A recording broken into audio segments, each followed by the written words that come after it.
Welcome students, स्वागत है आपका एवी क्लासेस के इस मंच पर। आज हम डिस्कस करेंगे भूगोल से संबंधित मोस्ट इंपॉर्टेंट 50 क्वेश्चन। ठीक है, ये 50 क्वेश्चन महज 50 नहीं होंगे, इनसे रिलेटेड अन्य क्वेश्चन भी किए जाएंगे। ये जो क्वेश्चन है आने वाले किसी भी कम्पिटिटिव एग्जाम के लिए, चाहे वो सेंटर का हो या फिर किसी भी स्टेट एग्जाम के लिए, मोस्ट इंपॉर्टेंट रहेंगे।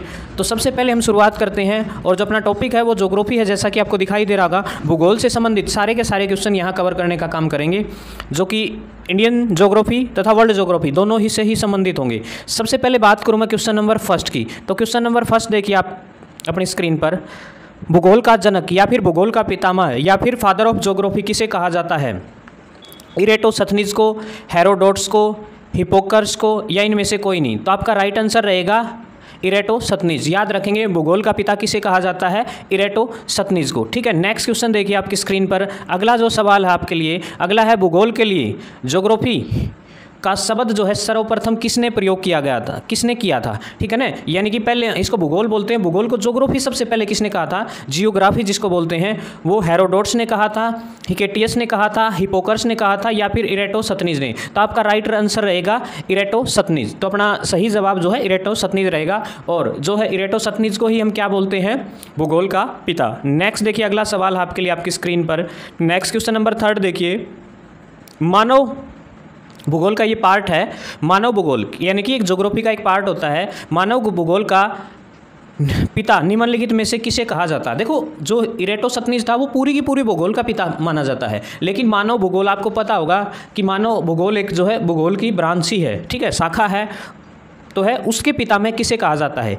कार्ल रिटर को, जीन ब्रून्स को, हम्बोल्ट को, हिप्पोकर्स को? तो याद रखेंगे हम कार्ल रिटर। ठीक है, याद रखेंगे कार्ल रिटर को जो है मानव भूगोल का पिता कहा जाता है। और यदि ये पूछ लिया जाए भूगोल का पिता किसे कहा जाता है, वो कौन था? इरेटोस्थनीज। अभी ऊपर हमने इसके बारे में डिस्कस किया था। नेक्स्ट क्वेश्चन आपके सामने अगला सवाल है, भूगोल को मानव परिस्थिति के रूप में परिभाषित करने वाला विद्वान कौन था? यानी कि किसने जो है भूगोल को मानव परिस्थितिक रूप में परिभाषित किया था? वो किया था हेटनर ने, जीन ब्रून्स ने, एच बैरोज ने, या इरेटोस्थनीज ने? तो याद रखेंगे आपका राइट आंसर रहेगा एच बैरोज। एच बैरोज ने इसको जो है भूगोल को मानव के साथ कनेक्ट कराया था, याद रखेंगे। अगला सवाल है आपका क्वेश्चन नंबर 5 देखिए। ये है, भू आकृति विज्ञान का जन्मदाता किसे कहा जाता है? ठीक है, भू आकृति विज्ञान का जन्मदाता किसे कहा जाता है? पेशाल को कहा जाता है, डेविस को कहा जाता है, पेंक को कहा जाता है, या इनमें से कोई नहीं? तो आपका राइट आंसर रहेगा पेशाल। ठीक है, पेशाल is the right answer of this question. Next question देखिए आपका अगला सवाल है, ग्रहों की गति का नियम प्रतिपादित किसके द्वारा किया गया था? केपलर के द्वारा, गैलीलियो द्वारा, या न्यूटन द्वारा? ठीक है, जैसा कि आपको पता होगा कि इसका जो राइट आंसर रहेगा वो केपलर रहेगा, क्योंकि गैलीलियो ने दूरबीन की खोज की थी और न्यूटन ने जो है ग्रेविटी की खोज की थी। ठीक है, नेक्स्ट क्वेश्चन देखिए आप। अगला सवाल आपके लिए, नेक्स्ट क्वेश्चन देखिए। एक बार हम आते हैं क्वेश्चन नंबर, कौन सा आ गया ये अपने पास? 5 तक हो गए थे ना, तो थोड़ा सा देखिए ये आ गया अपने पास क्वेश्चन नंबर 6। ठीक है, भूगोल पृथ्वी को केंद्र मानकर अध्ययन करने वाला विज्ञान, ऐसा किसने कहा था? भूगोल जो है पृथ्वी को केंद्र मानकर अध्ययन करने वाला विज्ञान है। ये डेफिनेशन भूगोल की किसने दी थी?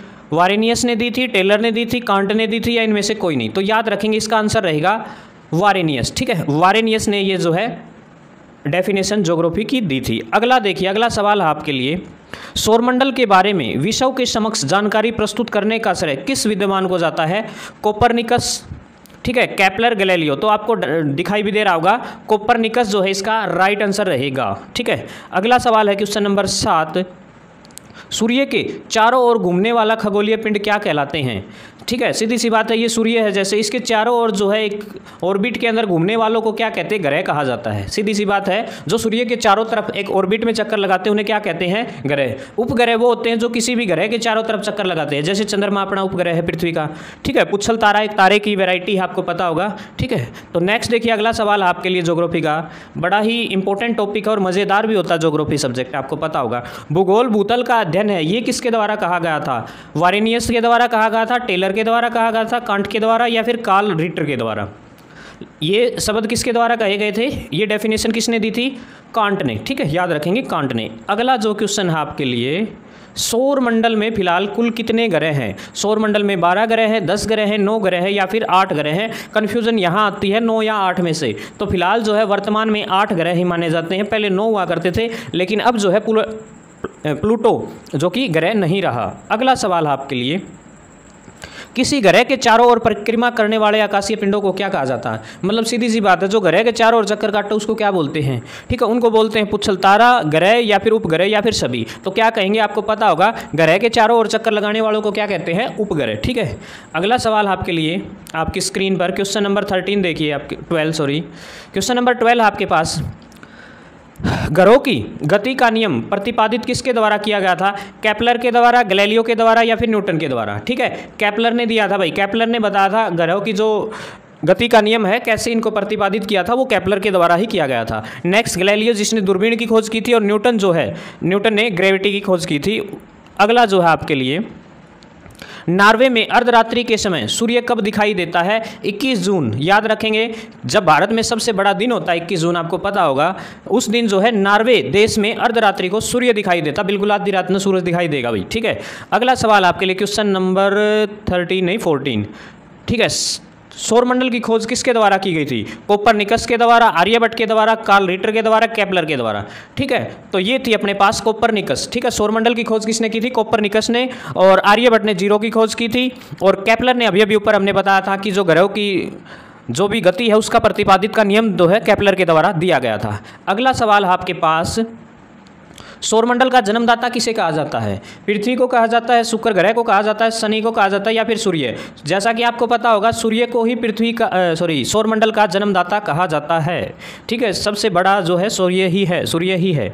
अगला सवाल है आपके लिए, एक ग्रह की अपने कक्ष से अधिकतम दूरी को क्या कहा जाता है, पेरिजी कहा जाता है, अपसोर कहा जाता है, उपसोर कहा जाता है, अपोजी कहा जाता है। याद रखेंगे अपसोर कहा जाता है, ये बात ध्यान रखेंगे। ठीक है, अगला सवाल है क्वेश्चन नंबर 17 है आपके पास। क्वेश्चन नंबर 17 रहेगा, एक ग्रह जो अपने कक्ष से सूर्य से न्यूनतम दूरी पर है, दूरी को क्या कहते हैं। मतलब सीधी सी बात है, सूर्य से जब न्यूनतम दूरी होती है किसी भी ग्रह की, उस दूरी को क्या कहते हैं, उपसोर कहा जाता है। ठीक है, याद रखेंगे उपसोर इसका जो है सही जवाब रहेगा। अगला सवाल आपके लिए देखिए यहाँ से क्वेश्चन नंबर 18। अंतरिक्ष में कुल कितने तारामंडल है। याद रखेंगे, ग्रहों की संख्या 8 बताई थी, तारामंडल 8-9 है, यानी कि 89 है। याद रखने का तरीका है, ग्रह तो 8 है और जो तारामंडल है वो 8-9 है। 8-9 मतलब 89, याद रखेंगे 8-9 का मतलब 89 ही होगा। अगला सवाल आपके लिए क्वेश्चन नंबर 19, पार्थिव ग्रहों की संख्या कितनी है। पार्थिव ग्रहों की संख्या 4 है, कुल ग्रह 8 है, उनमें से 4 क्या है, पार्थिव उपग्रह हैं। ठीक है, ग्रह हैं सॉरी। अगला सवाल है आपके लिए क्वेश्चन नंबर 20, ब्रह्मांड में विस्फोटित तारा किसे कहा जाता है, उल्का को, अभिनव तारा को, धूमकेतु को, सभी को। ठीक है, याद रखेंगे अभिनव तारा को जो है क्या कहा जाता है, विस्फोटित तारा। ठीक है, ब्लास्ट कर देने वाला जो है स्टार कहा जाता है इसे। नेक्स्ट सवाल आपके लिए, निम्नलिखित में से कौन सा एक तारा है, पृथ्वी एक तारा है, शुक्र एक तारा है, सूर्य एक तारा है, चंद्रमा एक तारा है। ये भी नहीं है, ये भी नहीं है, ये भी नहीं है, क्या कहेंगे हम, सूर्य एक तारा है। ठीक है ना, सूर्य को एक स्टार के रूप में मानते हैं। अगला सवाल है क्वेश्चन नंबर 22, सूर्य का प्रकाश जो है पृथ्वी तक पहुँचते पहुँचते में कितना समय लेता है। ठीक है, 8 मिनट लगभग। ठीक है, 8 मिनट जो है पृथ्वी तक पहुंचने में समय लेता है। अगला सवाल है, सूर्य के सबसे दूर ग्रह कौन सा है, वरुण है। ठीक है, याद रखेंगे सबसे दूर क्या है, वरुण है, और सबसे पास कौन सा है, सबसे पास है बुध ग्रह। ठीक है, अगला सवाल देखिए, ये अगला यही आ गया कि सूर्य कौन सा ग्रह जो है सूर्य के सबसे निकट है, तो वो आपका बुध ग्रह जो है सूर्य के सबसे निकट है। अगला क्वेश्चन देखिए आपका क्वेश्चन नंबर 25, किस ग्रह में चंद्रमा की तरह कलाएं दिखाई देती है, वो मंगल ग्रह है, शनि ग्रह है, बुध ग्रह है या फिर बृहस्पति। तो आपका राइट आंसर रहेगा बुध ग्रह है, जिसके अंदर चंद्रमा की तरह कलाएं दिखाई देती हैं। अगला सवाल है आपका, बुध सूर्य का एक चक्कर लगाने में कितना समय लेता है। बुध जो है सूर्य का एक चक्कर लगाने में जो है 88 दिन सबसे कम समय लेता है, क्योंकि सबसे पास है और इसका ऑर्बिट सबसे छोटा है। जबकि हम बात करें पृथ्वी की, पृथ्वी जो है 365 दिन और 4 घंटे का समय लेने का काम करती है। ठीक है, याद रखें 6 घंटे सॉरी। अगला सवाल है आपके लिए, सौरमंडल का अत्यधिक तीव्र ग्रह, तेजी से चलने वाला ग्रह भी क्या रहेगा, बुध रहेगा। याद रखेंगे ये बात। अगला है क्वेश्चन नंबर 28, निम्नलिखित में से कौन से किस ग्रह को पृथ्वी की बहन कहा जाता है? पृथ्वी की बहन जो है शुक्र ग्रह को कहा जाता है, याद रखेंगे। Sister of earth is called, कौन सा ग्रह? शुक्र ग्रह भाई। अगला सवाल जो है क्वेश्चन नंबर 29 देखिए आपके पास, आपकी स्क्रीन पर आपको दिखाई दे रहा होगा। दो ग्रह जिनका कोई उपग्रह नहीं है, भाई सबके उपग्रह हैं, जैसे अपनी पृथ्वी का चंद्रमा है, नो सबके उपग्रह हैं, लेकिन दो ऐसे ग्रह जिनका एक भी उपग्रह नहीं है वो आपके शुक्र और बुध हैं भाई। शुक्र और बुध ऐसे उपग्रह हैं जिनका कोई भी, ऐसे ग्रह हैं जिनका कोई भी उपग्रह नहीं है। अगला सवाल है आपके पास क्वेश्चन नंबर जो 29 है, सॉरी 30, क्वेश्चन नंबर 30 देखिए, किस ग्रह को शाम का तारा कहा जाता है? पृथ्वी हो सकता है, वो शनि हो सकता है, शुक्र हो सकता है, या फिर चंद्रमा। तो आपका राइट आंसर रहेगा शुक्र ग्रह जो है, जिसे शाम का तारा कहा जाता है, ठीक है, भोर का तारा भी कहा जाता है। अगला सवाल है आपके लिए, यूरोपवासी किस ग्रह की पूजा देवी के रूप में करते हैं? चंद्रमा हो सकता है, पृथ्वी हो सकता है, शुक्र हो सकता है, या फिर मंगल। तो याद रखेंगे आप, शुक्र ग्रह की जो है पूजा एक देवी के रूप में यूरोपवासी करते हैं। अगला सवाल है आपके लिए, आपकी स्क्रीन पर ये थोड़ा सा झुक गया, देखिए, पृथ्वी की अपसौर स्थिति किस महीने में होती है? याद रखेंगे जनवरी में। अपसौर मतलब पृथ्वी जो है सूर्य के सबसे निकट कब होती है? अपसौर मतलब सबसे कम दूरी। याद रखेंगे आपको 3 जनवरी की डेट, ठीक है, 3 जनवरी को पृथ्वी जो है सूर्य के सबसे पास होती है, इसीलिए उसी दूरी को क्या कहा जाता है, ऐसी स्थिति को क्या कहा जाता है? उपसौर, ठीक है। अपसौर किसे कहा जाता है? जब सबसे ज़्यादा दूरी हो, ठीक है। अपसौर है अपनी 4 जुलाई, 4 जुलाई को जो है पृथ्वी जो है सूर्य से सबसे ज़्यादा दूरी पर होती है, जिसे क्या कहा जाता है? अपसौर, ठीक है। ये 2 वर्ड और ये 2 डेट है ना, पक्का याद रखने लेना, ठीक है। वो 21 मार्च और वो जो वो दिन है, वो दिन छोटे बड़े के लिए है। तो पृथ्वी जो है सबसे पास जो है कब होती है? सूर्य के 3 जनवरी का दिन होता है, और सबसे दूर जो है 4 जुलाई को होती है। ऐसी स्थिति को क्या कहते हैं? उपसौर जो है वो स्थिति होती है जब पृथ्वी सूर्य के सबसे पास होती है, और अपसौर वो स्थिति होती है जब जो पृथ्वी है वो सूर्य से सबसे दूर होती है। अगला क्वेश्चन देखिए, शायद मेरे ख्याल से आप सीख रहे होंगे इससे बहुत कुछ, ठीक है। अगला है क्वेश्चन नंबर 33 देखिए, अगला अपने पास क्वेश्चन नंबर 33 सवाल है आपके पास। क्वेश्चन है, पृथ्वी की सबसे ऊपरी परत, सबसे परत के सर्वप्रथम सियाल शब्द का प्रयोग किसने किया था? मतलब जो सबसे ऊपरी परत है ना, उसके नाम का जो सर्वप्रथम सबसे पहले सियाल नाम जो है शब्द किसके द्वारा प्रयोग किया गया था? स्वेस के द्वारा, याद रखेंगे, स्वेस के द्वारा। अगला सवाल आपके पास 33 क्वेश्चन नंबर 34 सॉरी, पृथ्वी के किस भाग में निकेल और लोहे की प्रधानता है? सीमा पे, निफे पे, सियाल पे, ठीक है, याद रखेंगे निफे पे, ठीक है, मोस्ट इंपॉर्टेंट क्वेश्चन रहेगा। अगला सवाल अपने पास 35 क्वेश्चन नंबर 35 है, भूपृष्ठ की किस परत में बेसाल्ट चट्टानों की आवश्यकता है?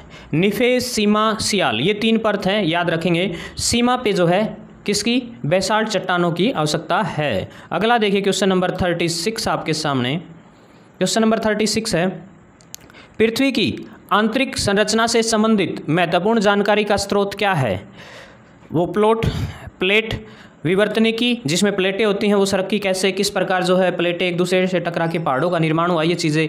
अप्राकृतिक साधन, ज्वालामुखी क्रिया, या फिर भूकंप विज्ञान। तो इसका राइट आंसर रहेगा भूकंप विज्ञान, ठीक है। नेक्स्ट क्वेश्चन देखिए, क्वेश्चन नंबर 37 आपके पास, पृथ्वी के कुल द्रव्यमान का लगभग कितना प्रतिशत मेंटल में पाया जाता है? 68%, ठीक है ना, याद रखेंगे 68% जो है मेंटल है। फिर परावार, करोड़ आपने सुना होगा, जो है 3 परतें हमारी पृथ्वी की बना रखी है। स्थलमंडल का विस्तार कितने किलोमीटर गहराई तक है? स्थलमंडल का विस्तार जो है 110 किलोमीटर हो सकता है, 155 हो सकता है, 200 हो सकता है, और 100 किलोमीटर। तो इसका राइट आंसर जो है 100 किलोमीटर रहेगा। 100 किलोमीटर तक जो है इसका प्रचार है। अगला देखिए क्वेश्चन नंबर 39 जो है आपके लिए आपकी स्क्रीन पर आ चुका है, पृथ्वी के भूपट्टी में कौन सा तत्व प्रचुर मात्रा में पाया जाता है? भूपट्टी में लोहा पाया जाता है, क्रोमियम, एल्यूमिनियम, या फिर पोटासियम। याद रखेंगे एल्यूमिनियम जो है मोस्ट इंपॉर्टेंट है, एल्यूमिनियम पाया जाता है। ये क्वेश्चन बड़ा ही इंपॉर्टेंट है।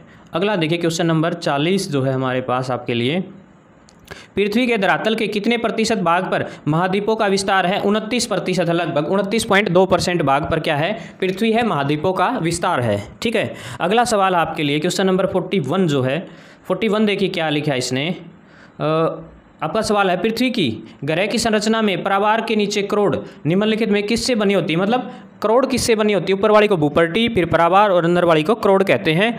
वो जो है किसकी बनी होती है? लोहे की बनी होती है, एल्युमिनियम की, पोटेशियम की या फिर क्रोमियम की। तो आपका राइट आंसर रहेगा लोहे की बनी होती है। ठीक है, अगला सवाल देखिए आपके पास, क्वेश्चन नंबर क्या रहेगा नेक्स्ट आपके पास क्वेश्चन नंबर 42 देखिए पहले, ये थोड़ा सा ठीक कर लूँ मैं। हाँ, पृथ्वी की 3 सकेंद्रिक परतों में सबसे ऊपर से दूसरी परत का क्या नाम है? सीमा है। ठीक है, याद रखेंगे सीमा। तो 3 परतें हैं, निफेस, सीमा और सियाल, वही है ये भूपर्टी, परावार और करोड़, उन्हीं के नाम पे बनाई गई हैं। नेक्स्ट देखिए 43 क्वेश्चन नंबर, कुल अक्षांशों की संख्या कितनी है? 180 है, याद रखेंगे 180 अक्षांश होते हैं। अगला सवाल देखिए, देशांतर कितने होते हैं? देशांतर 360 होते हैं। ठीक है, अक्षांश कितने होते हैं? 180 और देशांतर 360। अगला सवाल है, निम्नलिखित नगरों में कौन सा एक भूभाग भूमध्य रेखा के सर्वाधिक निकट है? मतलब इन सारे मत है, सबसे निकट जो है भूमध्य रेखा के कौन सा है? वो सिंगापुर हो सकता है, मनीला हो सकता है, जकार्ता हो सकता है। तो उसका आंसर रहेगा सिंगापुर, जो कि ग्रीन ग्रीन आपको दिखाई भी दे रहा होगा। नेक्स्ट क्वेश्चन देखिए, निम्नलिखित में से किस देश से होकर कर्क रेखा नहीं गुजरती? जायरे। ठीक है, जायरे नाम का है, क्योंकि कर्क रेखा हमारे देश से भी गुजरती है और चीन से भी गुजरती है। ठीक है, जायरे के अंदर से नहीं गुजरती। अगला सवाल है आपके लिए, अंतर्राष्ट्रीय दिनांक रेखा कहाँ से होकर गुजरती है? 180 डिग्री से, याद रखेंगे 180 डिग्री से। अगला जो क्वेश्चन है आपके लिए 47, ये आ गया अपने पास 48 देखिए क्वेश्चन नंबर, ग्रीनविच किस देश में है? यूके में, यूनाइटेड किंगडम। ठीक है, यूनाइटेड किंगडम, इंग्लैंड और ये सारे देश 3-4 देश इकट्ठे हैं उनमें। अगला देखिए, एक देशांतर को पार करने के लिए, यानी कि 2 देशांतरों के बीच में कितनी डिग्री का अंतर पाया जाता है? 4 मिनट का अंतर पाया जाता है। ठीक है ना, याद रखेंगे 4 मिनट का। अगला देखिए अपना अंतिम क्वेश्चन आज का, वैसे क्वेश्चन बहुत है हमारे पास, लगभग जो है 5000 क्वेश्चन कराने का टारगेट है हमारा। तो ज़रूर कोऑपरेट करिए, वीडियो देखिए, शेयर करिए, लाइक कीजिए और कैसा लगा ये ज़रूर बताइए। ठीक है, आज का लास्ट क्वेश्चन है, अंतर्राष्ट्रीय तिथि रेखा का निर्धारण किस वर्ष किया गया था? वो 1955 में किया गया था, 1996, 1896 में, 1897 में या फिर 1884 में। तो आपका राइट आंसर रहेगा 1884। ठीक है, तो ये थे अपने पास भूगोल के टॉप 50 क्वेश्चन। आगे भी ये सिलसिला चलता रहेगा, 51 से आगे स्टार्ट करेंगे कल। ठीक है, तो आज जो है इन 50 क्वेश्चन को केवल 50 ना समझ के और बहुत जो है हमने इसके साइड बाय साइड सारे के सारे क्वेश्चन कवर करने का काम किया है। तो वीडियो कैसी लगी ये ज़रूर बताएं, कमेंट करें, लाइक करें और चैनल को सब्सक्राइब ज़रूर करें और करवाएं भी। ठीक है, जय हिंद, जय भारत, इनकलाब जिंदाबाद, जय श्री राम।